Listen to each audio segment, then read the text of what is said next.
switch over to our camera here.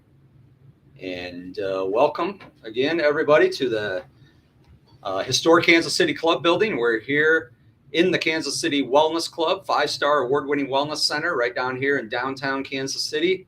I have the pleasure to be with our stellar life coaches today, Rami Haas and Claudia Alcantara. Hi. So what we're going to do today, this is a March mindfulness discussion. We hear a lot about March Madness in this month, and given how stress is something that really affects a lot of people these days, we thought we would do something around being mindful in these moments, and at the same time educate you all with some updates that we've had with our coaching program and what our coaching program entails. So we're going to do an introduction, and we'll go through what our life coaching, an overview of our life coaching program. We'll launch into mindfulness and how to deal with stress and ways that you can handle that. And then we'll also go through the other pillars. So we have pillars in our holistic approach of life coaching that we work on here. And we'll talk about how we're unique from other folks and what we focus on. And all throughout the live stream, feel free to use the chat room. We're going to be monitoring the chat room. We got Jennifer Davis helping us out with that, our stellar club administrator. And we'll be stopping at various points to look for questions and ask those questions as they come up. So let's dive right in. So let's start with introductions. As we introduce each other, let's talk about how we're both passionate about wellness and what makes you passionate about life coaching, as well as a little bit about yourself. So Rami, you want to start first? All right. I am Rami Haas, and I am passionate about wellness, life coaching, but it all started with yoga. I took a intensive in-house yoga training and meditation, and I achieved those credentials to teach yoga and meditation. And that was nearly 20 years ago, and it just kept evolving and evolving, and I got into life coaching, and I love it all. I love it all. I light up when I help someone. So that's how I got here, and I love it. Come see me. And how did you get into it, Claudia? Well, my name is Claudia Alcantara. Originally from Guatemala, so you will hear an accent with me.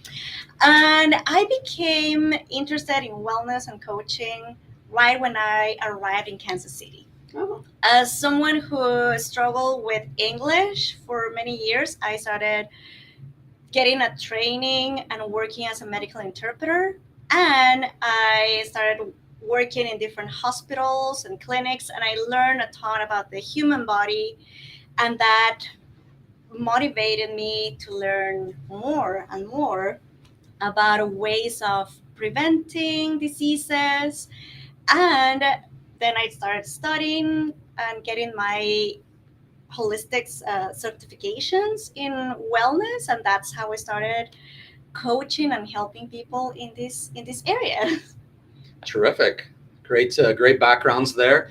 My name's Heath Westling. I'm the lucky owner of the Kansas City Wellness Club, and I became passionate about wellness when I was actually trying to work on my posture, and I got some really clear advice on that made me realize that there are solutions for things that I didn't think there was solutions for from a health perspective, and that kind of helped me visualize the coaching program that happens here of why do we have to wait or be in the dark about those solutions? Why can't we have places to go that will proactively educate us on every aspect of our holistic health that we can do to become the best version of ourselves? So that's what the essence of the coaching program is here. And I've told our life coaches here, and I tell a lot of folks that I consider the life coaching program really the heartbeat of what the Wellness Club is all about, because it is ultimately about guidance and becoming the best version of yourself, both inner beauty and outer beauty. So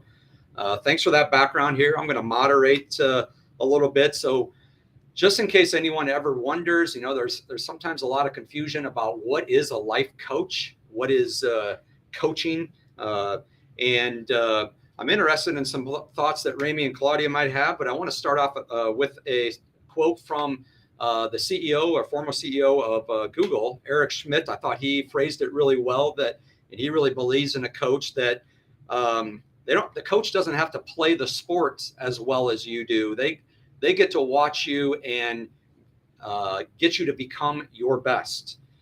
They're another set of eyes. They're another set of perspectives for you to use their professional experience and knowledge to help you look at a problem in a different way, discuss alternative solutions, and help motivate you and encourage you along the way to reach goals that will help you excel. So, they really are necessary for journeys. We all need guides to help us get to that mountaintop. So anything you two want to add there about what life coaching is or how to describe that for people who may not know? Yes. Yes, I like to describe life coaching as someone who helps you see the big picture. Because when we are so focused in our own problems, we cannot see past them. So when we bring not judgmental and objective pair of eyes, fresh eyes that could look at a situation from a fresh perspective, that could bring just that could bring in more insight, and they can bring new suggestions, advice, and a new way to address things. I agree. And life coaching is fantastic. I think everyone should have a coach.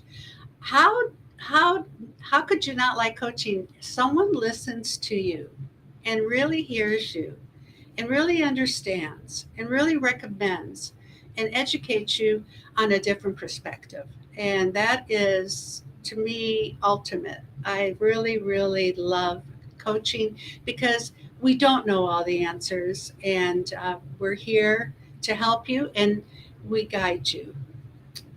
Yeah, we absolutely do. And we especially guide you on modern day stressors because we know that the modern day life these days is different than years ago.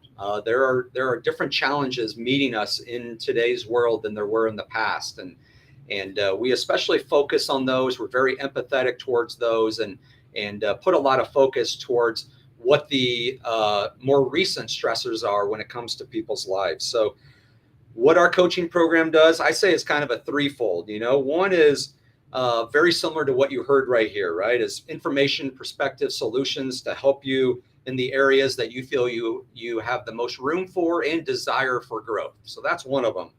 Number two, then I like to think that we're unique because we also then have a very proactive approach. We have a playbook that we want to go through to help you improve your holistic health, to help you improve and strengthen your immune system. So we want to make sure we provide those methods to you up front and proactively guide you on that. Thirdly, that I think our coaching program is unique and sets us apart is we also have proactive education on how to incorporate more locally and natural source solutions to help you achieve that healthier, best version of yourself and align your core values to what you want for your community, what you want for your planet, and what you want from your body. A lot of people always say everybody wants what's most healthy for them. They want to help out their community and they want to help out their planet. But so often it's tough for us on a day-to-day basis to align those intentions with conscious choices and conscious actions. So doing so will help not just you feel more aligned with your core values, but it'll also help you become more resilient to a lot of those modern day stressors that are confronted with us. And every membership here at the Kansas City Wellness Club, which you don't have to be a member here to engage with us, but every membership comes with a coaching program. That's a part of it. So that is an integral part of becoming a member here. You can engage with the coaching program without being a member. You can come and just sign up for the coaching program. And we have an incredible a member introductory special for people who are trying to understand what it's like to be a member here. For just $20, you get to 3 different services here. You get a access to our sauna and steam bath, access to our fitness center, access to our virtual reality. You get a super cool swag bag. You get a personalized tour where we talk to you about where you're at in your wellness journey and how we can align to that, all for just $20. So it's an incredible deal. Any thoughts what you folks think and what you've seen so far and people taking advantage of this deal? They are taking advantage of this deal, and it's so affordable and it's so educational, and I love it. Yes, I've been telling all my friends, and I even brought my husband to one of the discovery sessions, and he loved it. Like, he loved it. That's terrific. Yeah, it's very important to know that we are a place that appeals to everybody, all different types of demographics, especially male, female, all types of gender demographics. Females are the primary one here, but we get a lot of males. I would say probably close to 30%. I would think are men that walk through here. So it appeals to everybody. So with that introduction, kind of laying the groundwork for the for what we're going to talk about today, I'm going to pause real quick and see if we do have any questions that have come in on some of the initial layout of our coaching program or our coaches. Jennifer, has anything come in yet on that particular piece?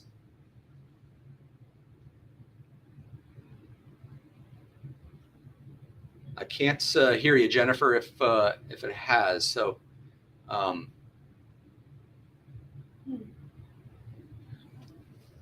wonder. Right. Wonder if getting you into the video here would help us out. Now try something. Hi. Yeah, no questions so far. Okay. All right. Well, we'll keep going then. So let's launch into mindfulness and dealing with stress. Right. It is a very stressful time right now. Let's start with a quick definition, maybe, of what mindfulness is. So just like life coaching, and not a lot of people not quite being familiar with that term, mindfulness is still a relatively new term for a lot of folks. And I love Claudia mentioned earlier a non-judgmental state, because that's part of the definition that we really try to use here from a mindfulness point of view, is maintaining focus on the present moment. Not getting caught up with yesterday, not worrying too much about tomorrow. You're present in the moment, right where you're at right now. You're maintaining that non-judgmental state. So you're not having prejudices or stereotypes really dominating your thoughts as you go into a conversation or go into a situation. And therefore, you're not letting those voices dominate your actions. So that's really what mindfulness is a real complete awareness of what's going on, maybe stepping out of your body and being able to be objective. But don't worry too much about separating yourself from your body. That's that can sound a little tough to visualize, right? But that's really what it is. And the challenges that you see that need mindfulness applied for, some of the challenges we hear is people come in and talk about how busy they are all the time. They seem like every day, almost as soon as they start to the day as soon as they end, is just constantly filled with the next task and the next task and the next task.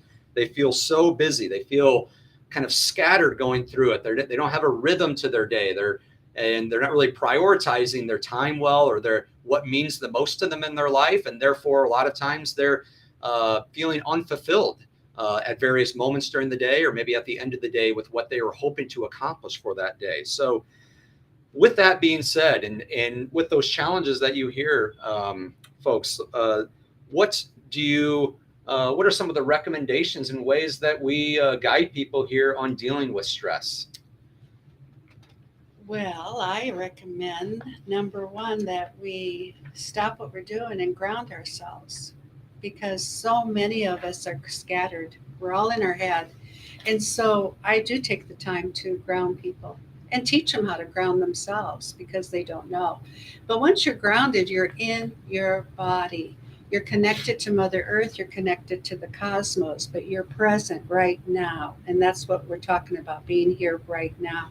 And then would you say in that instance, Rami, like a good thought to be present? I've heard it say that before you react, to basically stop, take a breath, reflect for a moment, and then respond, right? Rather than just letting your initial reactions take you over. Yes, but that does take skill and time and practice. I don't think anyone just automatically goes into pause and let me reflect.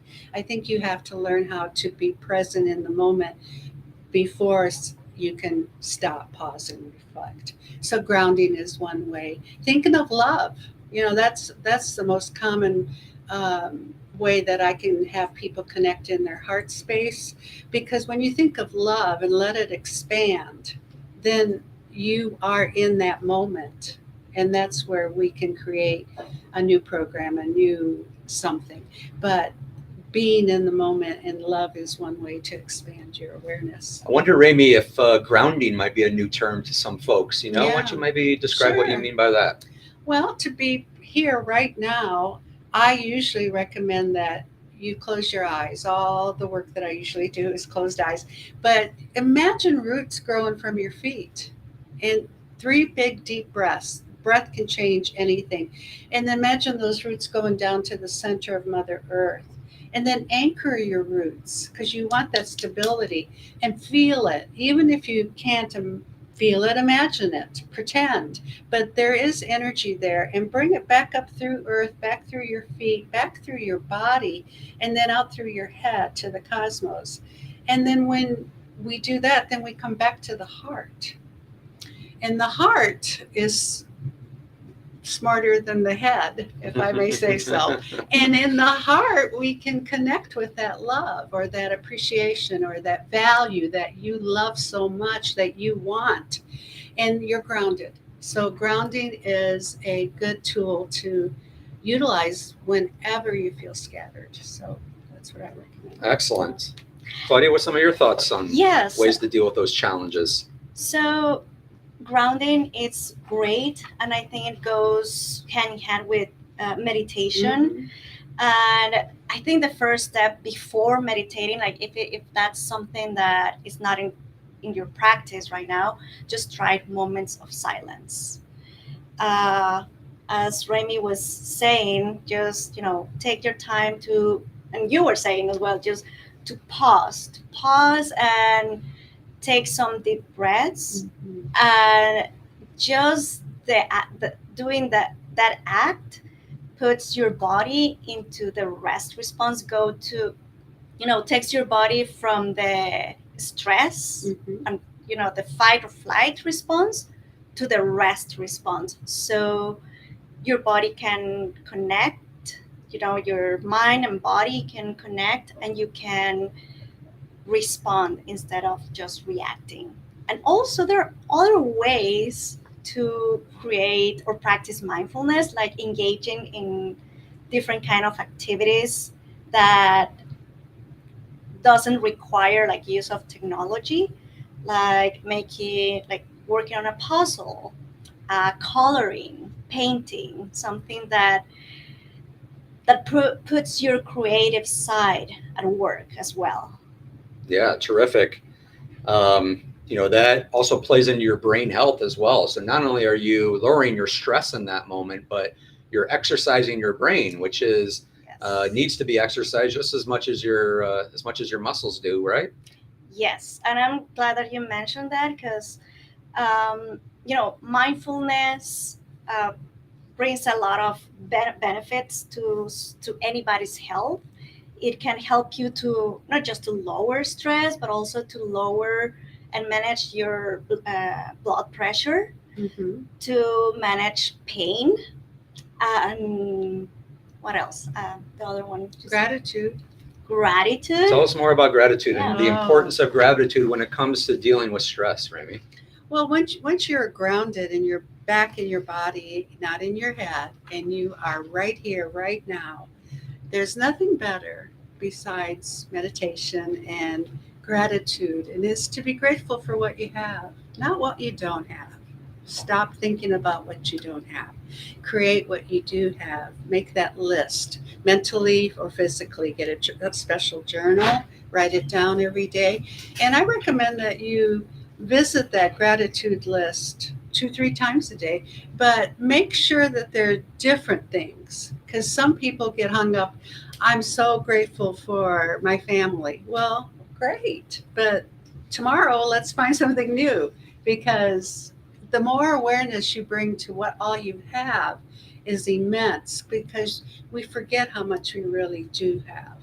And so, And what's it might seem like common sense to a lot of folks, but what are some of the feelings and effects of practicing gratitude when it comes to stress? You're grateful for something, so does that help you then realize that, hey, all those things that today I wanted to get done and I didn't do, it helps put those into perspectives of things that did happen good in my life and did help me progress forward?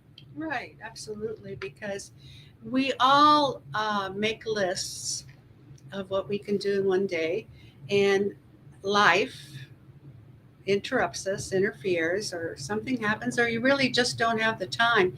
It's okay, but go over what you did do today. That is incredible. And then you can, approach the next day with more gratitude and more fortitude and more thankfulness, because it's all about being thankful for what we do have. Yes, and also when you said that, I remember something that with practice gratitude, it's and I'm gonna mention this because I've seen this in different clients when they practice gratitude. Sometimes their mind go into comparison with somebody else, or a different situation. But the main point of gratitude is not compare with somebody else, but compare with your own self. How much have you grown? How much have you accomplished in this human experience? Not how much you have accumulate, but how much you have learned in life. Yeah, terrific. I love that Claudia touched on the comparison to other people and the potential negative effects of that. That's actually a big part of our one of our 7 pillars that we have here, called the social side. Of how you interact with other people. How you measure yourself up or don't measure yourself up. How that affects you, because that's a huge thing today. So we can get into that a little bit more. I want to ask about something you were saying earlier, Claudia, about not rushing. And I feel that's also important. We talk about being people coming in here and saying, I feel so busy all the time. We live in a world that I think tries to push us at their speed. And therefore, we feel that we have to go at that speed. And how important is it for people to recognize that they're in control of their pace of life? And they don't need to always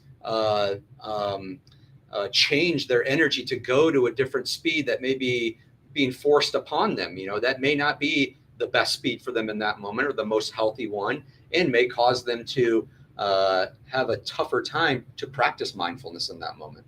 Yes, I've seen a lot of people, as you said, just being busy all the time, going from one task to another, and they don't have any time or even think about just relaxing or just breathe, actually, like take a breath.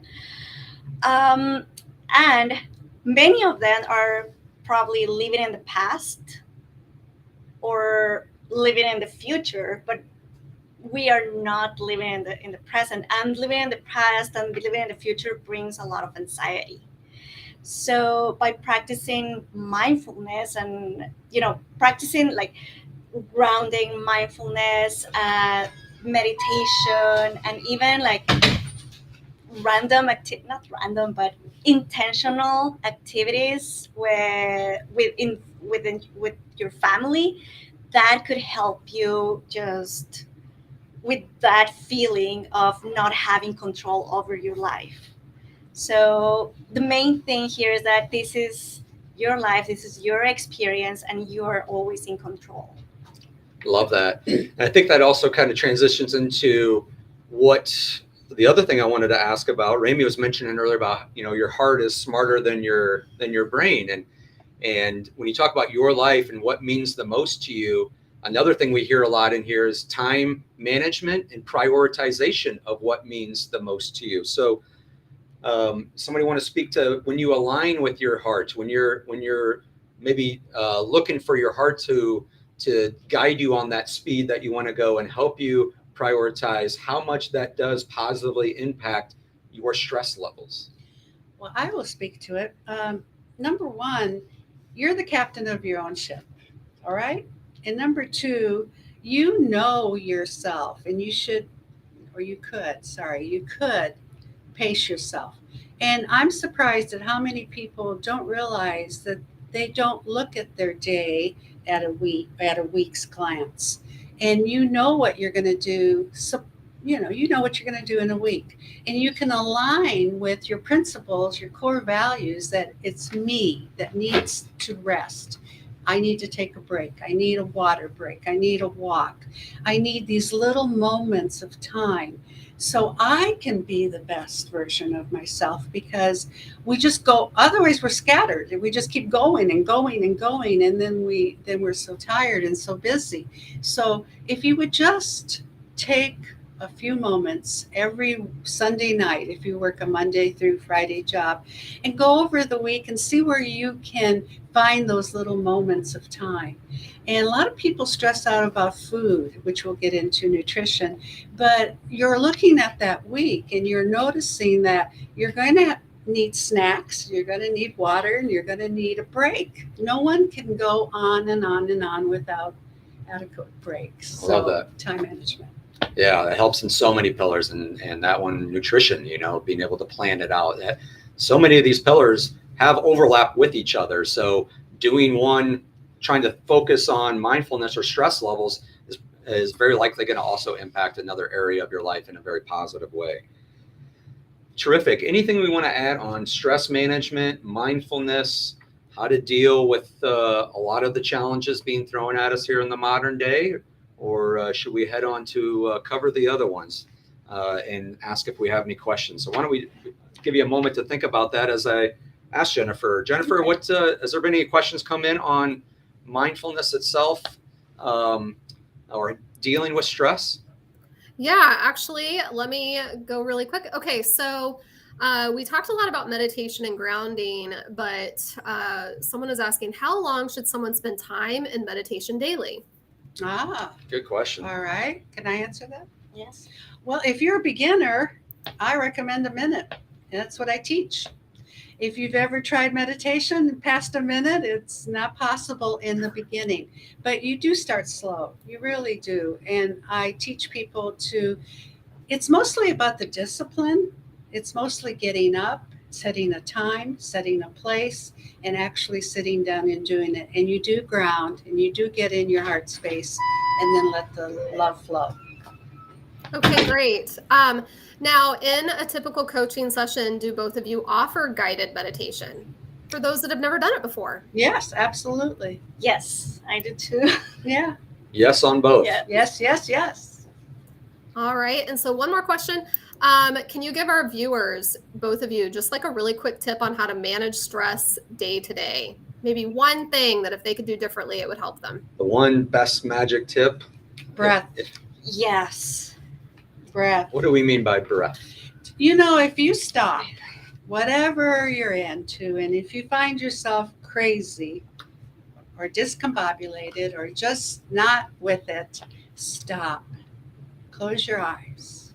Take 3 deep breaths, and you'll be in a different state. Thank you. You're welcome. And I just would like to add Mhm. to that, like, in a day where everything is stressful, like you're again running from one task to another, you can find like an oasis in just taking a breath, as you Absolutely. said. It calms you down. Yes, it calms you down. Like it physically calms the nervous system down, and that is you just through breathing, communicating with your body and letting the body know that you are safe in that moment, and you're safe right here, right now, and that just makes things so much better. And you go from there. Yes. I love that because I don't know about, there's probably a lot of viewers out here who might be like me, that I figured out a way to breathe without even thinking about it, right? It just happens for me. And so hopefully a lot of you are there. But when we say take a breath, we're talking also to stop doing something you're doing, right? You're not multitasking while you're like, oh, I'm just going to take a breath here. No, that's not what we mean. We mean, right, No, stopping, Stop. taking a Stop. conscious breath. Your body's not moving anywhere else, and your mind is not thinking about anything else, right? You're Correct. really that's what a conscious breath means. Yes, exactly. An intentional Right. breath. And you're honoring yourself in that moment. How many times do you honor yourself? Not very many. That's the problem or Yeah. the challenge. But if you just stop and close your eyes and take 3 deep breaths. Okay, great. All right. Well, we're going to go on to cover. So that's our one of our 7 pillars is mindfulness, and we really believe heavily in that. That's why we spent a lot of time on that one. We do want to kind of touch on a little bit on the other pillars here. We won't spend as much amount of time on it, but we want to make sure you all know what it is that we like to focus on and really coach you on when you come into our coaching program through a membership or through through the coaching program by itself. So for each one, I'm going to talk about some of the challenges we hear on that pillar, what that pillar is, and then we'll kick it over to our life coaches to talk a little bit more about it. So the first one is our nutritional pillar, and Claudia is going to take the first stab at this. But things that we hear from people on the nutritional side is not knowing where to start or how to analyze the impact, which would mean like the cause and effect on your body when it comes to food that you put in, that you eat and consume, or the fact that, hey, we all, just like breathing, we all need to do that every day, right? And most everybody consumes food more than once a day. So it's a multiple step process each day that we need to action. So anytime when you talk about things that are happening multiple times, people are like, gosh, I don't have time for that, right? You're telling me I need to do something every day. Well, with nutrition and food, we all have to eat because we know if we get hungry, there's going to be dangerous things that happen, probably elevated stress levels and reactions to people that we don't want. And another challenge we hear on the nutritional side is problems with diets, and people getting frustrated that the diets didn't work for them. Maybe they worked for their friend who was doing the exact same type of diet, or they just didn't feel like it did anything to them. So maybe on dieting specifically, Claudia, do you want to talk about what the problems or misconceptions might be around dieting? Yes, I'm sure everybody has heard about, or in the world of wellness, nutrition, and fitness, there's a lot of emphasis in having a good diet, a healthy diet. And I think there's a problem with the word diet because there's hundreds of diets out there. And as you mentioned, like maybe you have tried a diet with your friends and it worked for somebody, but it didn't work for you. So in the nutrition realm, I think that it should be thought and focused more on your individual needs and preferences instead of just trying like a cookie cutter approach. And as someone I'm specialized in nutrition and eating psychology, like I think uh, there is this is a big area that we can cover.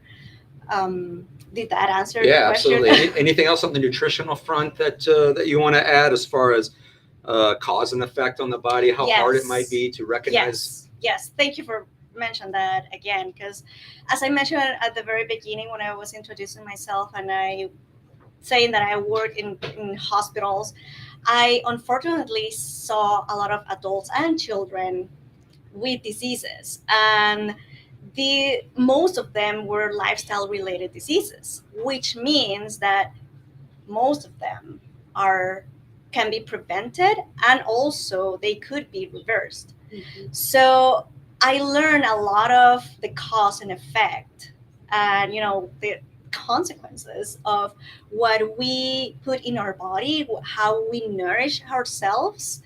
And there's a lot of knowledge and information out there, but there is just not all of that knowledge will work for you as it will work for me. Yeah. So I think yeah, I think that focusing on your specific needs, preference, and goals, we can work on that area. Yeah, this is a very personalized approach, Yeah. and be able to dive a lot more into it when you meet with one of these fine ladies here to go into maybe what some of those symptoms look like when a food isn't reacting well, or maybe how long you should expect to notice some impacts. You know, they can really get more in depth with you on those data points. And I just want to remind folks here from what Ramey said earlier about planning for your food as well. You know, since that's something that we know eating is something that has to be done multiple times a day, the better you can plan for that, the less that is going to stress out your life, and the more healthy I'm sure it's going to produce for your body, because you're going to be in control of it, and therefore not doing impulsive types of eating sessions, right, that are right in that moment. Oh, I'm super hungry now, I got to get something, and therefore you're scrambling, and chances are your risk is higher probably in that moment to make a lower quality decision from a health standpoint. So plan ahead. Great points there on nutritional. Okay. All right. So we'll move on to physical, and Claudia, we'll start with on this one as well. Some of the challenges we hear from people on the physical pillar is how exercise can be incorporated into your existing lifestyle, not just in ways that, same thing with nutrition, finding time to do it. That's one of the biggest things we hear is people just, I don't have time to exercise, or I can't find time. Well, maybe you can look at your existing lifestyle, what you do on a day-to-day basis, how your body moves, where you have to go, and also your hobbies and your interests, to see how you can supplement exercise into that existing framework. So it's not something that's going to be brand new that you got to carve out new time. It's just you're going to be adding in some movements or exercise to that. That's something that we hear a lot is, hey, how can I do this? And they automatically may think 30 minutes a day or an hour. How can I find that time? And maybe we can talk about, maybe that's a misconception when it comes to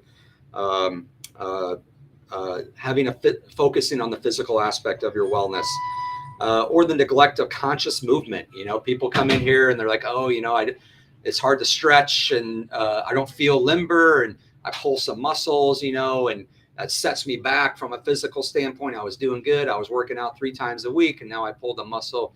So those are some of the challenges we hear. So, Claudia, I know we are introducing some personal trainers here that will be something we announce here soon. I know those can help us, but what are some other ways you talk to people about how to bring accountability into your life from a physical point of view, and help people know not just how to improve their physical health, but how to do things to ensure their risk of hurting themselves is as less as possible? Yes. Okay. So one of the first things that I suggest is stretching, or every hour. Like if most of us are working on our computers, sitting at a desk, so at least every hour, stand up, do some kind of movement. And I don't refer as an exercise or workout. I just refer it as movement, because as you mentioned, it should be something that you can enjoy and you can fit into your lifestyle without setting aside 30 minutes or an hour that you might not have right now. So just trying to, we work together on finding ways and getting creative on ways that you can incorporate more movement, like stretching, even like stretching in your chair. Love it. Right? Utilizing your space intelligently. Yes, yeah, exactly. Or using a medicine ball instead of a regular chair. Stability balls, love them. They're my favorite. Yes, mine too. And most of them even have like exercise around them, so you can actually. You don't need to look it up online to find the exercises or not know what to do. They're right there in front of you. Right there. And just walking and taking like water breaks, that will be, that's my first suggestions, because it should be something easy that anybody can do. Absolutely. Ramey, anything you want to add to? Oh, I would add chair yoga, because you can do so much in a chair. Yes. You don't have to get on the mat. And getting up every hour is very good. Walking is 5-minute walk.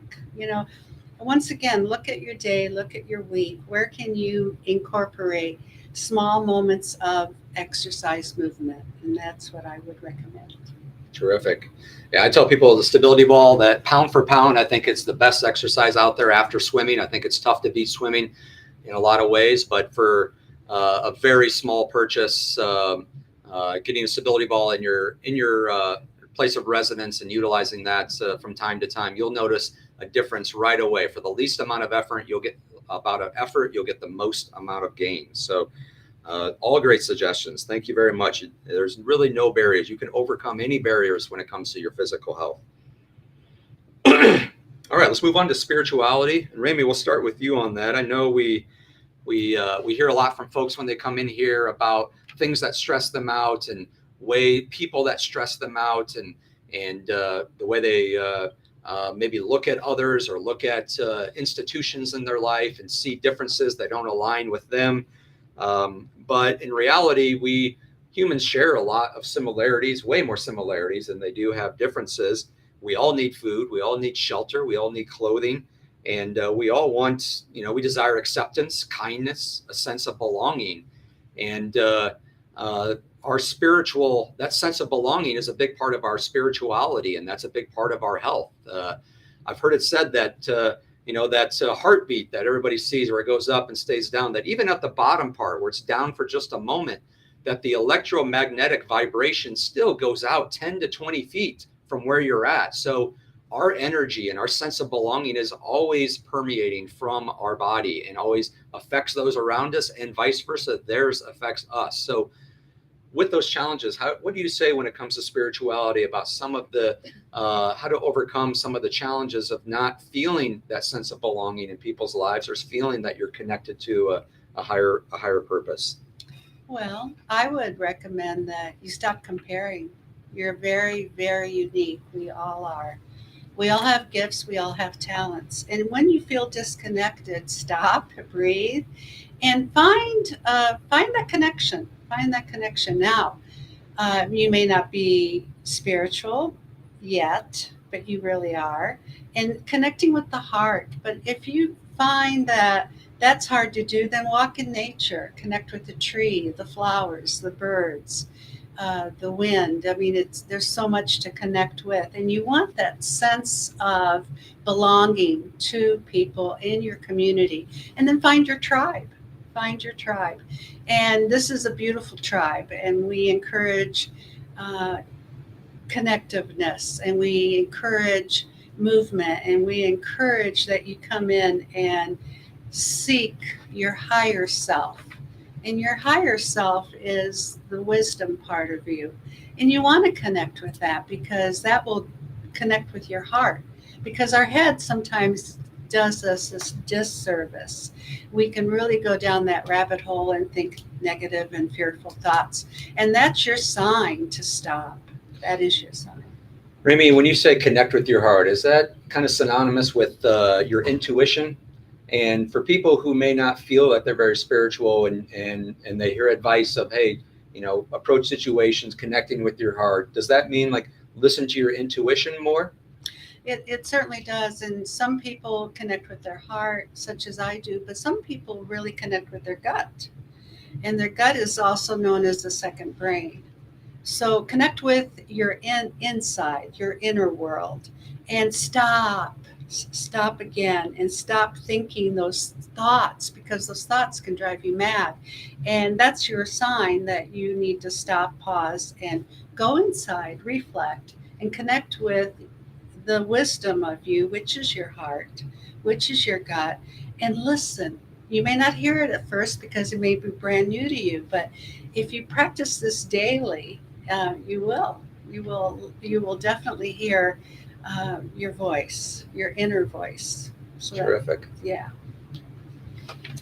All right. Well, let's keep on moving on to our next pillar, which is the social one.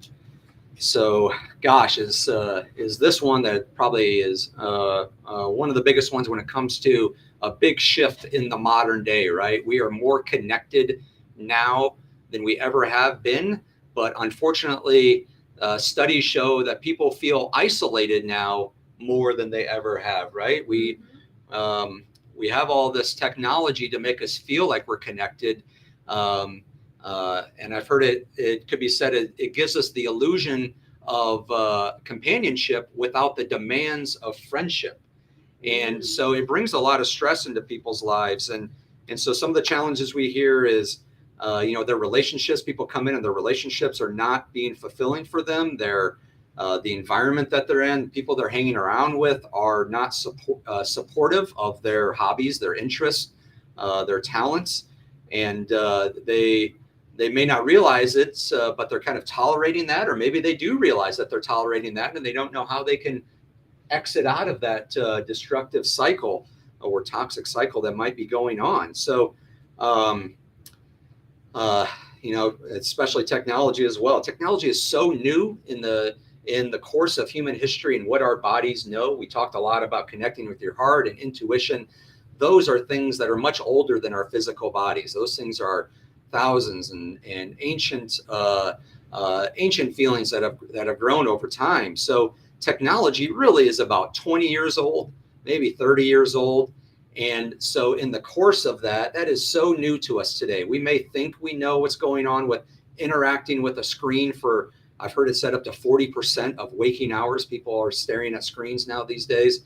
But from a long-term impact, we are still understanding. We're just still scratching the surface of the effects there. So Rami, on this one, or I'll start with you. Do you want to maybe speak to how the social connection, the connection to other people, other humans, other entities, that is our circle that we deal with in our life, how that plays into our growth as humans, how we should deal with challenges when we are not getting fulfilled from our social interactions? We're social beings, and technology is great. It really is. But we do need connection. Once again, a hug, a handshake, a smile, looking into someone's eyes. You can look online, but it's not the same. And social is so important to us. And so join your tribe, join your group. There's so many ways to meet new people, so many ways to bring your tribe within a circle. And you can share, you can communicate, and honest communication will take you further than any technology in the world. So strive for connection. And now that we can assemble again, it's great to meet up and visit. Absolutely. All right. Well, social is a huge one. Probably, when I talk about our playbook, I think that's one of the biggest ones where we have so many resources and articles to help you understand what technology does do and help you realize your patterns and your reactions to it, and how you can recognize those and kind of stay objective and not get stuck into negative, get drawn into lower vibrations when it comes to interacting with technology or interacting with others. You really need to make sure your group, your tribe is supportive of you and helping you become your best self just as much as these coaches are supportive of you and help you become the best version of yourself. All right, let's move into the financial pillar. It's the second to last one here that we're going to cover, that we have here at the Wellness Club and in our holistic approach, and that is the financial piece. And Claudia, we'll start with you on that. Really challenges when it comes to financial is people just feeling uneasy with money. I can even tell you, as the owner of a business, it's still tough for me to get to that point in the discussion with a new staff member or someone I'm collaborating with about the money aspect, right? It's just always a little uneasy because it's something that, a lot of people maybe haven't had a lot of education on. They don't know how to work with it. They don't know really how to understand it and just look at it for what it is and not what it is not. But challenges we have, some people have no clue. They have no budget for their money on a month-to-month basis. They don't know how much money they spend each month, and they may have a general idea of how much money they bring in each month, but sometimes that is even not exactly known. Then there's material consumption that goes into what you think you have to use money for. So on some of those challenges, Claudia, do you want to maybe speak to some of your approach and what the Wellness Club really guides you on from a financial piece? Because we're not advisors here. We're not, we don't give investment advice. We're very clear with that. We provide you more with household and budget counseling here and just help you understand more of the basics and again, how it plays into stress in a holistic wellness life. Yes, absolutely. So first, as you said, we're not financial advisors, we're not experts, but I have to recognize that I'm very good with money. Like people have reached out to me after working with the nutritional aspect just to help them with their budget and getting out of debilitating debt. So I'm really good with that. And here at the Wellness Coach, our focus is more into that as well. Talking about what's your perception of money, how do you feel about money, and also recognizing that money is an energy as well as a frequency, and that can be reprogrammed from what we learn in our childhood and the message that we got from our family or friends and parents growing up. So we work with also like strategies like household budgets, and we try to see like where's your money going? Are you only spending your money or are you investing it? Like I'm not talking about the financial investment, but investing in yourself, investing in your education, in your well-being, and in your self-care. And also the intention behind you purchasing anything. What's your intention behind purchasing a car or a meal? And also who or what are supporting you with your dollar? Like, are you supporting local businesses or homegrown food, or on the other hand, like big corporations or whatever? But so we explore the intentions behind your money as well. Terrific. I love the intentions part because material consumption definitely does lead to stress because it produces feelings of unfulfillment, right? We think that something is going to make our life better, then we realize, gosh, like I'm not even using this. It's sitting over in the corner and collecting dust.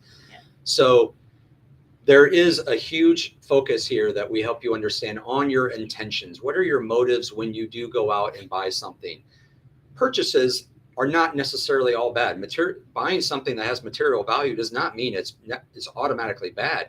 But what value are you getting out of it, and how does that improve your holistic health? I think that's a big part of it. Yeah, it's being mindful about what you're doing with your money and where it goes. And once again, if you look at it and write it down and see where you're spending it, and hopefully you can be saving some. And it is the energy of money. Energy is everything, and money is very important. And we look at it from a holistic point of view. I had a client last week or a couple weeks ago that told me that she goes to Starbucks every day. And I said, you spend $5? She goes, a little more.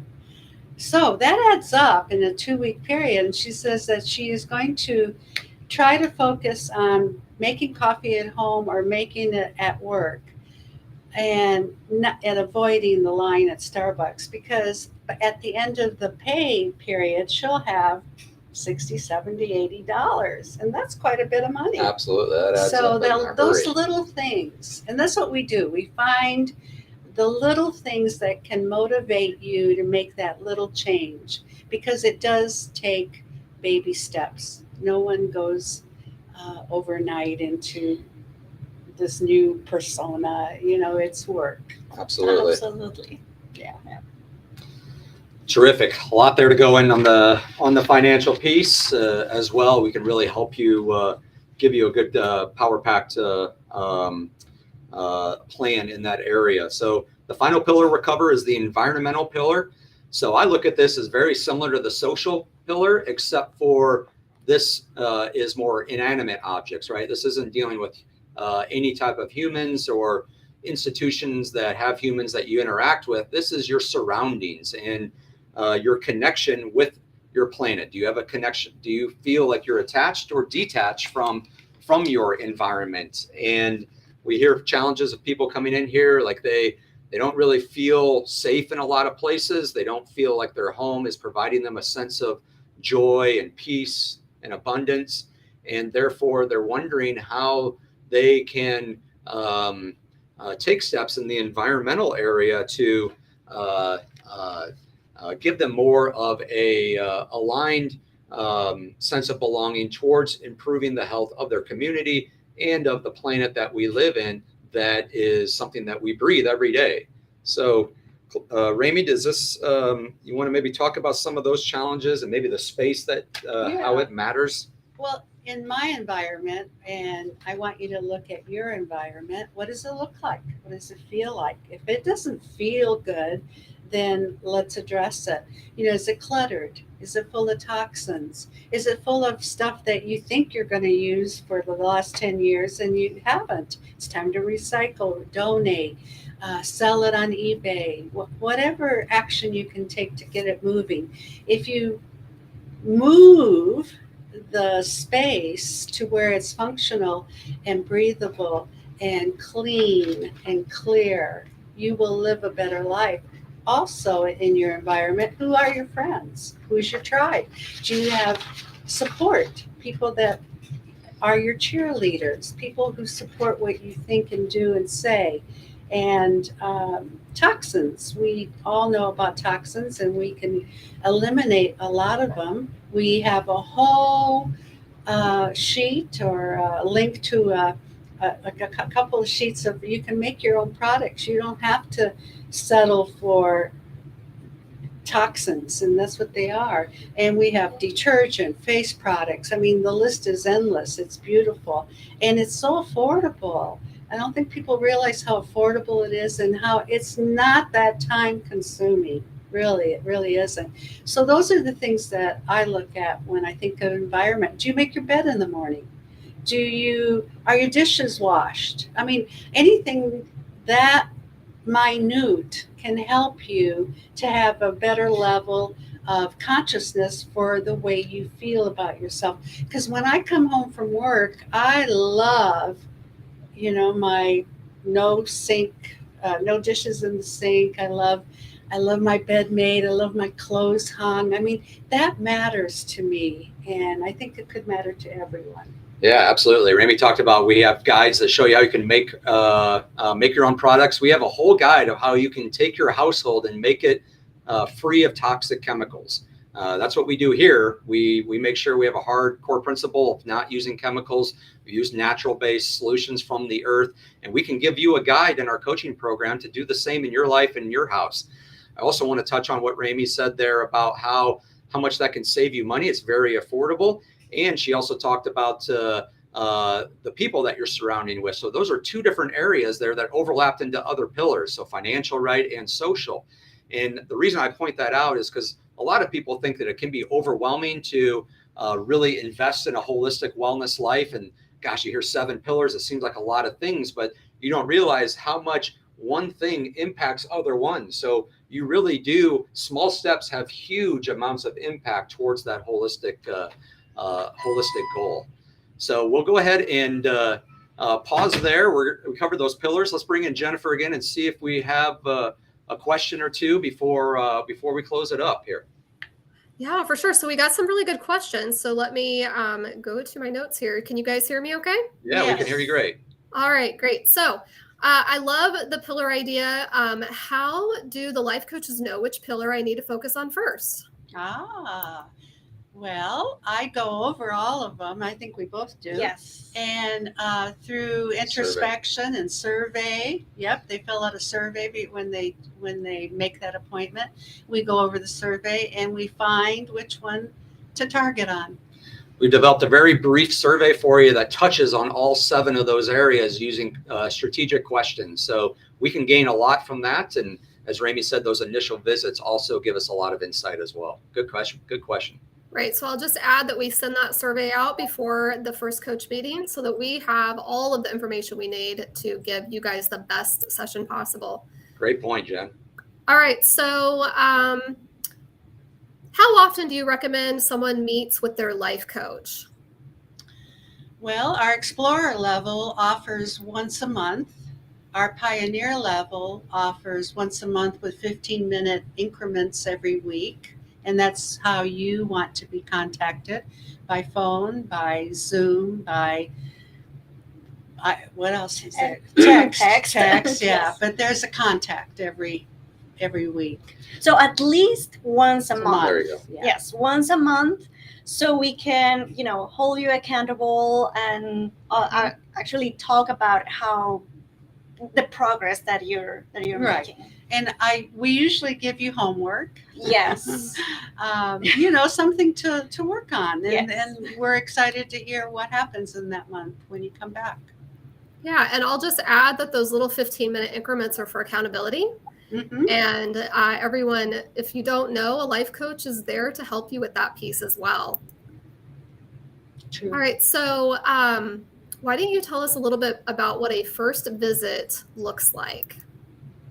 First life coaching visit. What do we do in that first life coaching visit, ladies? Well, in the first life coaching visit, we try to get to know you better, talk to you, and also for you to get to know us better, because I feel like we create a trusting relationship first, so that way we can talk about any topic, even if it's so uncomfortable. Most of financial, a lot of people are not comfortable talking about their money and how they're spending it. So we try to provide and build a trusting relationship. And also we cover briefly all 7 pillars, and we let you know in advance, in the program we'll be touching or talking about each specific pillar. What else do we talk about? That first visit is an honest visit. It's approachable. It's mindful. I'm listening with all ears, and just getting a sense of what we are about, what you're about, and going after the pillars, and we kind of have an idea of where we want to go. And the client always by then usually lets me know. Yes, and sorry, and also, I forgot what I was going to say. Well, I just want to add that, again, that first visit also is really enhanced if that survey is filled out beforehand. So we really do love to see that filled out. That helps that first visit have a lot more substance and get us to go down and unpeel several more layers. So we really encourage that. And I will say that everyone who works here, obviously I am a core part of the hiring process. And I tell everyone that if there's anything that the number one thing you need to remember, it is presence in the moment and being non-judgmental. So our life coaches really exemplify that more than anyone. So I have heard from guests and testimonials that, these are 2 of the most approachable, empathetic women and life coaches out there. And they really walk that walk of what we guide people on in their own lives. Good. Excellent. So one last question is, how long does it take to get through all the pillars? Oh, well. It's probably not a one size fits all answer. So how would we answer that, folks? Time. Every time we see you, we'll work on some pillar, or maybe not. Some pillars are maybe 1 hour session, and some pillars are 6. It depends on where you're at. And we'd like to meet you where you're at. Yes, thank you. That's exactly what I wanted to say. in that first session, we meet you. I mean, after reviewing the survey, after talking to you, and we meet you where you're at in that moment, and we work with you on your goals. And how long would it take to cover all 7 pillars? I think I would say 3 to 4 months is the absolute quickest, the lightning speed, which is probably not the norm, not the average. The average is probably more so around the 6 month time. 6 to 8 months probably is is a more average time frame. But again, some folks can take longer. We don't want to rush you through this. We want to make sure that each of them is covered in depth and that you're getting all the resources that we have in our playbook. We want to educate you. We don't want to be the sole gatekeepers of all this information. We want you all to know this knowledge and be able to apply it in your own lives. Yes. And also, like, we have a lot of resources for each and every pillar. We have a lot of resources that we can share, that we share with all our clients and members here. So it will take, I would say, like 7 to 8 months to at least cover the surface of each pillar. And last thing I'll add there is we want, membership is ideally geared towards people who want that aspect just as much as they want the outer beauty or aspect as well. We have a tremendous spa services here, tremendous salon services, but we really want and really see a lot of our members come here because they want a lot of their lifestyle to be enhanced in various ways. They want to get from point A to point B in that aspect just as much as they want to take advantage of our award-winning spa and salon services. It takes time, folks. It takes time. And we're here to help you. We're here to guide you. The first step is to book your appointment, fill out the survey, and we'd love to see you. And it starts just that simple. Great. All right. So before you guys finish up, I just want to real quick throw in a Jennifer tip. Because at the Wellness Club, we have so many amazing services, and life coaching is just one of them. And so when you partner life coaching with some of our other services, I find that it actually helps people push the needle forward even more in their personal growth. And so with that in mind, April is the month where flowers are blooming. And so we are wanting to put a focus on our own internal growth and bloom through the month of April. And so I'm just going to jump the gun here 2 days before April starts and share with you that I put together a special package for those that want to really launch into their personal growth and do energy healing and life coaching at a very discounted rate. So that is already live for anybody that wants to order it. So feel free to give us a call and we'll get that set up for you. Great point, Jennifer. Yeah, we do. We're very fortunate here that a lot of a good part of our recommendations can be done in-house, right? We can send you over to a massage therapist. We can send you over for some skincare or hair care or even energy healing. We're very fortunate to have all of that under one roof. That's a big distinguishing factor for us that has helped us separate ourselves from other places here in Kansas City. And we have classes. I mean, you can move right here. Yep. You can start right here. We have 3 or 4 classes that we offer weekly. And that's a good start. And then we have sauna and steam. So group fitness classes, sauna and steam, a fitness center, its own gym. So we really are there's no other place. We are a one-stop shop. There's no other place that has everything we have under one roof. Yeah. So I want to close here and on a couple points. First off, just making sure, again, everyone realizes that our coaching program comes with every membership, or it can be purchased separately as well. And to get an idea of what a membership looks like here, we have an incredible $20 introductory special where you get 3 different services. You get access to our sauna and steam bath. You get access to our fitness center, access to our virtual reality meditation room, which is really cool. You get a personalized tour where we talk to you about your wellness goals and journey and see how the Wellness Club can align with that, how we can benefit you. And then we also give you a super cool swag bag as well, all for $20. So please call us to learn more and to set that up. Our phone number is 816-601-5592. Our website is kcwellnessclub.com, which you should be seeing at the bottom of the screen there. And so I just want to thank Claudia and Ramey for joining me today and being able to give their time to educate you all on mindfulness, on dealing with stress, on what we do here at the Wellness Club from a coaching standpoint. We really do exist to take care of our community, and we're just getting started in that area. Well, thank you everyone for watching, and thank you. Yeah, thank you. Yeah. All right. We'll go ahead and end here. Everybody create yourself a terrific